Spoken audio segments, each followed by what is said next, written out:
Hi, Jim McCarthy here with JimMcCarthyVoiceovers.com, and today we are talking about podcasting, something that's really been a big part of my life as of late. Why now? Why would we consider podcasting in this day and age? It's the one medium where you can control the narrative, where you can control your own messaging, and it's relatively inexpensive.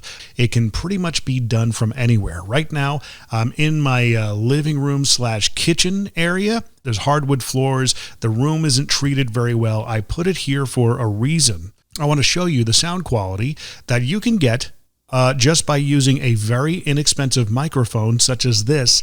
This is the Shure SM58. You can get it for about $80 to $90. It's a singer's mic, but I've used it over the years for podcasting for a myriad of reasons. I used to think having to go in with a condenser side address microphone was the way to go.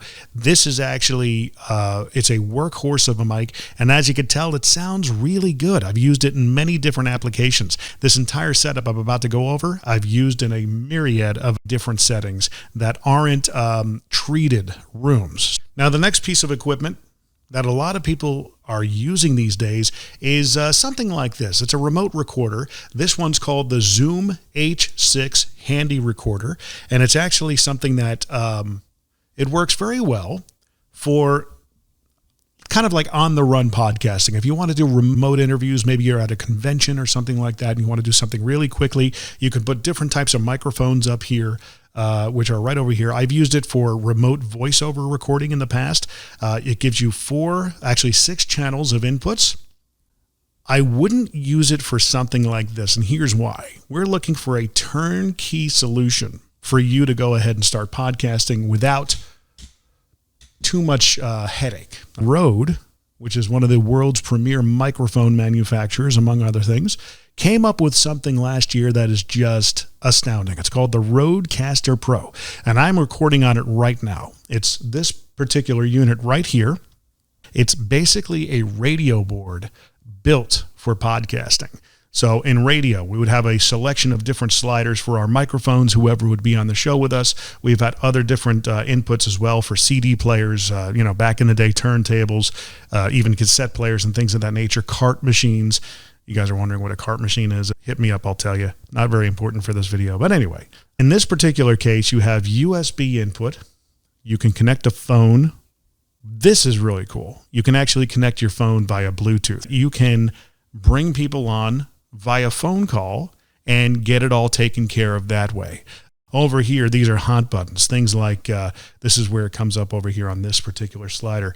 If I wanted to have sound effects or music, if I have an intro, which by the way I can produce, cheap plug, I'm sorry. If I wanted to, I'll have to give myself a sound effect for that. There we go. You can have all sorts of different sound effects on here. You have different banks of sound effects. And I think with the latest update, you can actually have up to 6 or 7 different banks of sound effects on here. Like crickets, you can have a rim shot, kick some jokes.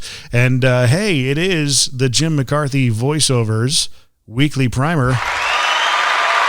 And that's enough. But you can do all sorts of things like that right from the board here. Very easy to use, very easy to program these buttons. Another very important thing is that you don't get with the Zoom, because in this case, if you were to have guests on, you would have to have a multitude of headphones coming out, because I believe that when you do a podcast, having these headphones on your head, everybody just gets more engaged and more involved with the podcast with headphones. It's like a radio show. And you can work the mic, have some mic technique when you have a good pair of cans on your head. Even midstream while I'm recording, I can adjust my mic settings. So all I would do is hit the little button right up top here, this hot button. I've got 4 selections there, one for microphone, one for level, one for my voice type, and an advanced function. We're going to select the kind of microphone that we're going to be using. In this case, this is the SM58, as I described before. It's a dynamic mic, so make sure that you understand the different types of mics, and we can do a whole separate video on that. You can get your vocal type. So it brings you to another selection right here. If you have a deep voice or a medium voice or a high voice, it affects the EQ that's best for your vocal type. Now, I had it on deep there for a second. Occasionally, I can go deep if I really need to, but I'm kind of a medium setting there. I can go for the strength. I put myself as a medium there.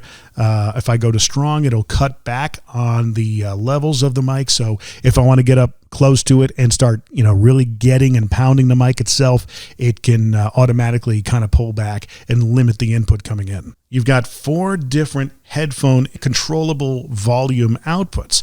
So if you have up to 4 guests, you have 4 outputs, which is very important because with any other situation, you would have to set up either a splitter of some sort or go and buy a third party and integrate it into the actual system, a headphone amp type of situation.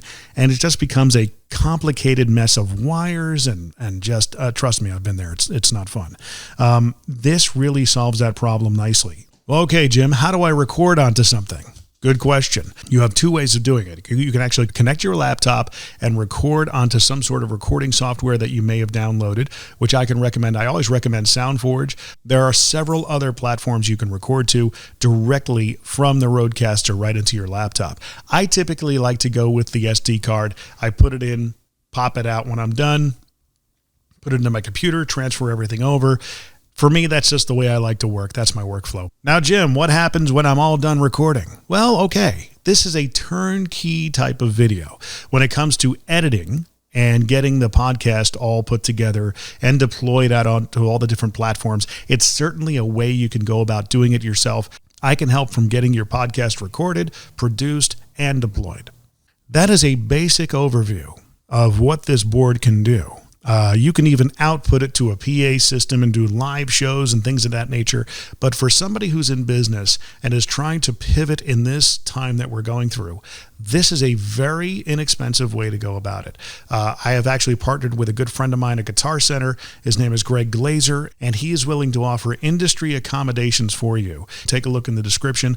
I've put all his contact information there, so please talk to him. He'll be able to get you the Rodecaster Pro in a couple of days, quite literally, and get you all set up. Let's dispel the myths in terms of that you need a good location. I can literally do this from your kitchen table. I would completely recommend the Rodecaster for anybody who's new coming into doing podcasting on their own for their business. This is the way to go. It makes it very, very easy.